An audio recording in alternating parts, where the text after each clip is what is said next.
Welcome, everybody. John Zegar. Good afternoon. Nope. Good evening, good evening, good evening. How is everyone? Hope everyone is well. It's a beautiful day again here in Colorado. Mid 60s right now. Got up close to 70. Supposed to do the same again tomorrow. And the next day and the next day. I think somewhere in there it's supposed to get up to 80. I'm not sure. I keep saying that. But I keep reading it. I'm drinking a little Powerade. And I'm drinking the lemon lime one today. Had a good day. Got up early, as always. Got quite a bit done. And did my research early on. Did some blogging early on. And took a day off from the gym.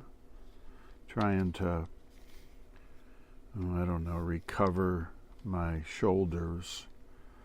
I did do what I said I was going to do yesterday. I went down and sat in the outdoor hot tub for the better part of a half hour right under the jets to try to help those shoulders out. And then I went and sat in the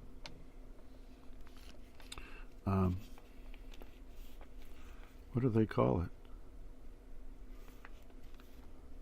Sauna. I went and sat in the sauna, and that was helpful too. So, good morning in that regard. Got some work done, had some other stuff I had to be doing, and took care of that. And now, I had been thinking about a couple different things for a podcast today. Neuroscience just seems to have so many things related to it. And I'm at home, by the way. I have a little fan on in the background. I don't know if you can hear it or not. But couple I guess things I'm going to just touch on today. And one is the difference between being creative versus being the observer. And it relates to the second part, so I guess it's all one. But I'm going to present them in two parts, and you'll understand once you listen how they connect. But a lot of the time, probably more than we need to, we are in the position of the observer. We are the person observing ourselves and allowing, when we are the observer, we are allowing the negative thoughts to come in and emotions to filter into our body. Okay? And of course, what does that do? That upregulates diseased genes, causing us to be sick or ill or encounter a trauma or a disease or a diagnosis or who knows what. But what we're doing is we're running around every single day going, I just noticed blah, blah, blah about my body, about my emotions, about my thoughts. That feels uncomfortable. That doesn't feel good. I'm feeling really anxious. I'm feeling really depressed. I'm feeling really angry. I'm feeling really hostile. I'm feeling really short-tempered. You know, you're observing things about yourself, both in your mind and in your body. Right? This Powerade stuff, I've been drinking it for a while. It's good. I drink it because of the electrolytes. Sodium. It has a dash of sodium, and then it's got a fair amount of potassium, calcium, magnesium. Helps replenish 4 electrolytes lost in sweat. I didn't know sodium was an electrolyte. I'm going to have to look that up tonight. I mean, I don't doubt it. I just didn't know it. So it says it doesn't give an exact amount. Potassium 35 milligrams, which is 1%. Sodium 150, which is 6. Does have a fair amount of sugar in it. 0 protein. But anyway, as the observer, we are allowing the negative thoughts and emotions to come into corrupt our bodies and our minds, and therefore we are in the process of upregulating diseased genes. Not a good thing. And we're the observer in this situation when we're trying to survive, right? So if you're, I don't know, living in lack and you're scrounging for food and don't have a lot of money, transportation is poor, housing is, I don't know, maybe you're at a mission, maybe you're out on the street. It's pretty hard to be creative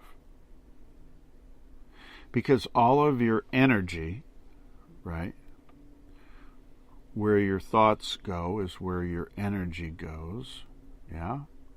So all of your thoughts are absorbed in observing how to survive. And as a result, a lot of negative stuff, beliefs and perceptions from when you were a young person comes back. And you're actually, at that point, living, beliefs and perceptions that are not even yours. They belong to somebody else that gave them to you a long time ago, and they don't even fit in today's world. So, as opposed to versus being creative. So, the opposite is true, right? You can be creative if you're not in a state of survival. We've all heard that before, but what does that mean? What does that mean in a state of being creative? Using your imagination might be one thing. Designing your future, designing your destiny, designing your personality, designing new belief systems, designing new perceptions, designing new work, designing new career, designing new family, designing new relationships. Creative.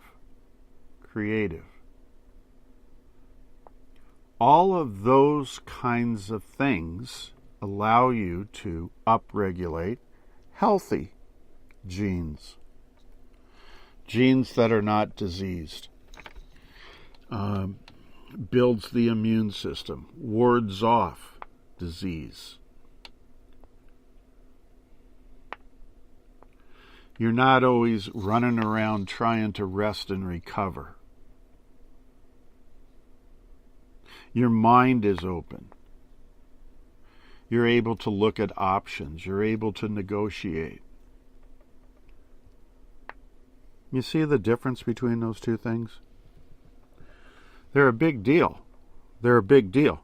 And a lot of people, let me say it this way, 70% of people today are living day to day in stress. 70%.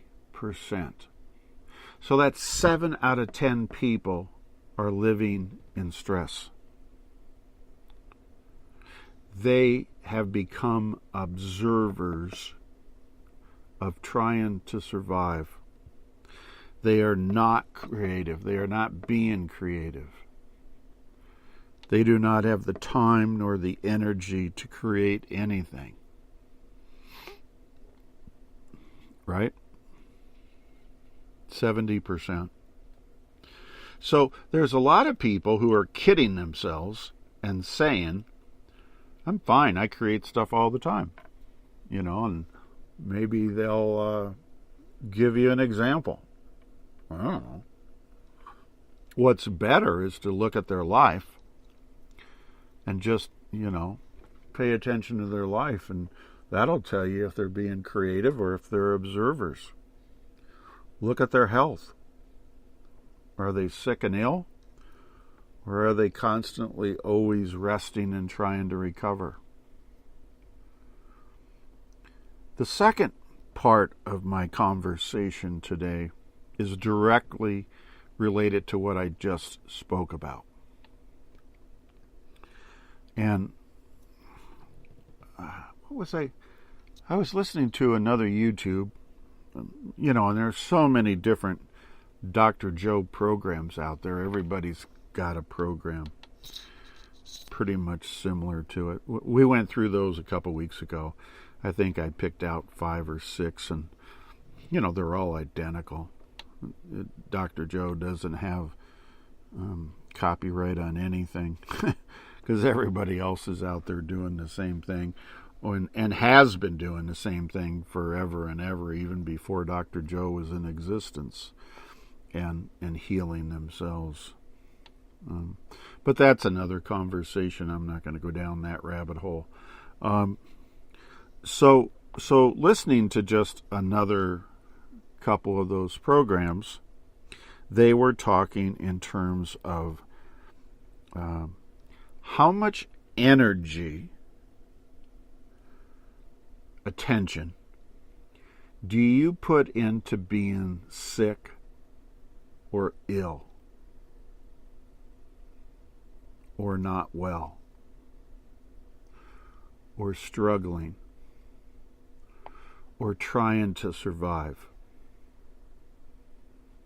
How much energy or attention do you actually spend doing that? Now, think about this. Remember the 70% thing. There's 70% of people are living in survival. 7 out of 10 people, 70% of people, are putting an enormous amount of energy into being the observer, into being sick. Now, there's one other thing I talked about, I don't know, a year ago or whatever. But, there are the people who are addicted to being sick, to being ill, to living in survival. There are the people who prefer to have the emotional problems. It's their identity. Their physical illness is their identity. Their depression is their identity. Their anxiety is their identity. Get it? Excuse me. I better have some more Powerade. So, here's the deal. And people like this, and of course I do too. 43 years doing clinical. Gosh, I can't tell you how many people came in and they'd rather be sick than well. And if you give them the formula, if you do these, remember I used to talk about this, I would give people 7 steps if they were addicted to, I don't know, say alcohol. If you do these 7 steps, 100%, the likelihood is that you will be fine and well. Nobody wants to do that. They might do 2 or 3 of them and then give up, 4 or 5. They might even do 6, but they won't do the 7th. You know what I mean? Because their identity is, for instance, alcoholic, cocaine addict, meth addict, heroin addict, whatever their compulsive behavior happens to be. So a lot of people will even argue and fight with you when you present them with information on how not to be sick. Here's the thing I was thinking about maybe a month ago. And I was thinking, what's the point of all this? I mean, the majority of people, 70% of the people that I run into anyway, probably closer to 90, don't want to hear about it. Unless it's a trendy thing. Trendy. We can have a mystical experience.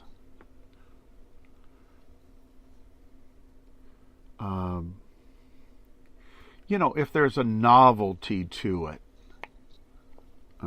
with, for instance, the meditating, then all of a sudden you might start drawing some people away from, their sickness and ill health. But then again, as I was talking about a few days ago, if you read the internet, most of the people that are in these programs who are on there writing about stuff, they don't have anything. Nothing's happening. They're doing all the meditations, and they're getting no results. The wannabes, of course, the 2-3%, 5% of the people that do this stuff are just wannabes, and they mimic exactly what the program leader talks about. And they've never had a mystical experience, but, they say it, and therefore, you have to believe, it's probably true. What was it today? I was reading some of, Dr. Joe put up another lady from, I don't know, Bond Workshop or something. What was her thing? Some incidental thing in her life. I don't remember. I honestly don't remember, but I immediately just, discounted it, and something to do with, I don't know, relationship or... Oh, I remember what it was. It was the fact that she was trying to communicate with her dad, who's 90 whatever, about some, I don't know, something that happened when she was a little girl. And for whatever reason, she's now been healed of whatever happened to her. When you're that far along in life and your father is at that age or thereabouts, and you're wanting to go have a tussle with your father because of maybe something he may or may not even have done, half of what people say is just made up anyway. A lot of the trauma that goes on. I mean, I've worked in this business, clinical counseling for 43 years. A lot of this trauma is just made up imaginary bullshit from angry people that are holding resentments. Lord forbid, then let's get the male-female thing involved in it. Jeez. But at any rate, nothing. The old days, there used to be testimonials about, I don't know, people who had cancer. They had cancer. And they cured themselves. They self-healed themselves. They worked the program. And they came out of it on the other end without any cancer. In all the programs, this isn't only special to Dr. Joe. This is particular to an awful lot of the programs that are out there. The people are all the same that pick up these programs, They're obsessing with their observations. They're putting all their energy into that as their identity. I'm sick because I had athlete's feet when I was 22. So I don't know. The other side of that coin of putting your energy into being sick is putting your energy into being well. Does anybody ever think about that? Now, you have these programs that give you step-by-step visualizations and exercises to get you through, right? Well, nobody really does them. They do them for a little bit and then they quit. Well, that's too hard. Well, that takes too long. Well, I got dizzy when I was meditating. Does anybody else get dizzy? All these asinine, stupid comments from people. I'll give you a one-step program. Get over it. What if, and this is going to be my parting comment for this podcast today, but what if you took all of that attention that you're trying to direct into a 95-year-old dad for something that happened to you, I don't know, how many years ago would that be? 50, 60, maybe even 70 years ago? And you're recalling that? What if you took all that attention and energy and put it into loving your dad and loving yourself and loving your mother and your brothers and your sisters and your friends and seeing yourself as well and healthy and joyful? What if you saw yourself as not having disease, not attracting disease, not being depressed, not allowing yourself to get depressed?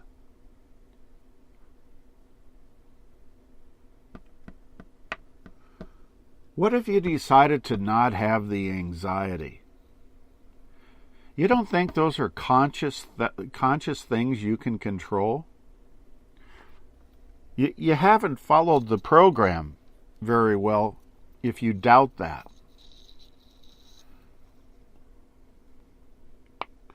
So I would suggest that people get off the bandwagon and put their attention and their energy into wellness and being healed, already well, not sick, not planning on getting sick. Change your belief systems that are not even yours. Somebody gave them to you. Give them back. You don't need them. Why not make something of your own? Why don't you try to be creative instead of trying to live in survival from day to day. And anyway, what are you doing that for? You're in control. You can make your life as good or as bad as you want.